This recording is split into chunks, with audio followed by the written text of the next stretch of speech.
खाना खाने के बाद चंग-हो से मिलने उसकी पत्नी और वकील आते हैं। वकील के बाहर जाने के बाद वो दोनों एक साथ बात करते हैं और गी-हो उसे कहती है कि वो उसे तलाक नहीं देने वाली, वो उसे निर्दोष साबित करके रहेगी और तब तक उसे तलाक नहीं देगी। ये बात सुनकर चंग-हो रोने लगता है और कहता है कि उसकी ज़िंदगी बहुत ख़राब हो सकती है, उसे बहुत दर्द सहना पड़ सकता है। वो कहता है शायद जेल में उसकी मौत भी हो जाए। ये सुनकर गी-हो रोने लगती है और कहती है कि अगर ऐसा हुआ तो वो भी अपनी जान दे देगी, लेकिन उसे कभी खुद से अलग नहीं होने देगी। बात खत्म हो जाने के बाद वो एक दूसरे के गले लगकर रोने लगते हैं। गी-हो के जाने के बाद चंग-हो को सॉलिटरी में डाल दिया जाता है। सॉलिटरी में जाने के बाद चंग-हो सोचता है कि अगर उसे अपनी फैमिली की जान बचानी है तो उसे बिग माउस बनकर रहना होगा। वो कहता है कि उसे एक लंबी लड़ाई लड़नी होगी और उसे अपने सैनिक तैयार करने होंगे। वो लोगों को अपनी तरफ करने के लिए प्लान बनाने लगता है। अगले दिन चंग-हो सॉलिटरी से बाहर आता है और उसके पास कुछ सपोर्टर्स होते हैं जो उसे अपना बॉस मानने लगते हैं। वो अपने सपोर्टर्स को बढ़ाने की कोशिश करने लगता है। वो अपने साथी जेरी से कहता है कि उसे सब कैदियों से उनकी एक इच्छा पूछनी होगी जिसे वो पूरा करना चाहते हैं। मैं उन सब की इच्छा पूरी करके उन्हें अपनी तरफ करने वाला हूँ। जेरी सब लोगों को ये बात बता देता है, लेकिन जेल के सिर्फ 3 कैदी ही इस बात के लिए तैयार होते हैं। उन लोगों को चंग-हो एक चर्च में बुलाता है और उनकी विशेष सुनने लगता है। सबसे पहले उसके पास उसका सेलमेट आता है और कहता है कि वो अपनी बेटी से मिलना चाहता है। वो उसकी इकलौती बेटी है और वो गायब हो गई है। अपनी बेटी को ढूंढते ढूंढते उसका एक्सीडेंट हो गया और इसी कारण वो जेल में पहुंच गया। चंग-हो कहता है कि वो उसे उसकी बेटी से ज़रूर मिलवाएगा। उसके बाद उसके पास वही साइको किलर आता है और अपनी मॉम की बात करता है। वो कहता है कि उसकी मॉम को कैंसर है और वो अपनी मॉम को बचाना चाहता है। वो अपनी मॉम की सारी डिटेल्स एक डायरी पर नोट करता है और चंग-हो को दे देता है। चंग-हो उसे दिलासा देता है कि वो उसकी मॉम को बचा लेगा। इधर गी-हो प्रोफेसर सीओ के पेपर के बारे में पता करने की कोशिश करती है और सारे डॉक्टर्स नर्सिस से बात करती है।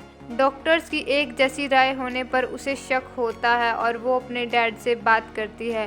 वो कहती है कि सब लोग कुछ ना कुछ छिपा रहे हैं। डॉक्टर्स की राय के अनुसार प्रोफेसर सीओ के लिए एक जैसी है और इसी बात से उसे उन पर शक हो रहा है।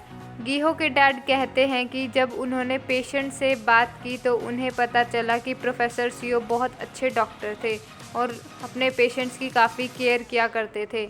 वो अपने डैड से बात कर रही होती है, तभी उसके पास डायरेक्टर का मैसेज आता है और उसे मिलने के लिए गी-हो डायरेक्टर के पास चली जाती है। डायरेक्टर उससे कहती है कि वो बिग माउस की पत्नी है और वो इस हॉस्पिटल में काम नहीं कर सकती। तो ये सुनकर गी-हो बोलती है कि उसके पति के गुनाह अभी तक साबित नहीं हुए हैं और वो बिग माउस नहीं है। जब तक ऐसा साबित नहीं हो जाता वो उसके साथ ऐसा बिहेव नहीं कर सकती। ये सुनकर डायरेक्टर चुप हो जाती है और उसे काम पर जाने के लिए कहती है। जाने से पहले गी-हो कहती है कि उसके पति की वजह से आज चंग-हो जेल में है और उसे उसकी मदद करनी होगी। वो उससे प्रोफेसर सीओ के पेपर के बारे में पूछती है तो डायरेक्टर को थोड़ा गुस्सा आ जाता है और वो कहती है कि ऐसा कोई पेपर है ही नहीं। प्रोफेसर सीओ के केस के कारण हॉस्पिटल को पहले ही बहुत नुकसान हो चुका है और अब वो नहीं चाहती कि ऐसा कुछ हो। वो कहती है कि उसे अपने काम से काम रखना चाहिए। ये कहकर वो उसे वहाँ से चले जाने के लिए कह देती है। जैसे ही वो बाहर जाती है उसे एक औरत मिलती है और कहती है कि वो अपने फैमिली मेम्बर को बचाना चाहती है, लेकिन हॉस्पिटल वाले उस पर DNR साइन करने के लिए प्रेशर डाल रहे हैं। वो ये बात कर रही होती है तभी वहाँ हेड नर्स आ जाती है और गी-हो को अपने साथ ले जाती है। गी-हो जब ये बात हेड नर्स को बताती है तो वो उसे इग्नोर करने के लिए कहती है। इधर चंग-हो के अपने सपोर्टर्स बढ़ाने की बात उन VIP ग्रेड के लोगों तक पहुंच जाती है और वो चंग-हो को मारने का प्लान बनाते हैं। वो वार्डन को रिश्वत देते हैं और कहते हैं कि कुछ समय के लिए उसे अपनी आंखों को बंद करना होगा और उसके ऊपर कोई शक नहीं करेगा, वो जी-हुन से बच सकता है। वॉर्डन लालच में आकर उनके प्लान में शामिल हो जाता है और वो सब मिलकर चैंग-हो को मारने की प्लानिंग करते हैं। वार्डन के ऑर्डर के बाद उस कैदी को चैंग-हो के सेल में भेज दिया जाता है जो चैंग-हो के ऊपर पहले भी हमला कर चुका है। वो चैंग-हो के पास जाता है और उसके तरफ होने का नाटक करता है। वो कहता है कि उसे पैसों की मजबूरी के कारण ऐसा करना पड़ा था और अब वो उसका साथ देना चाहता है।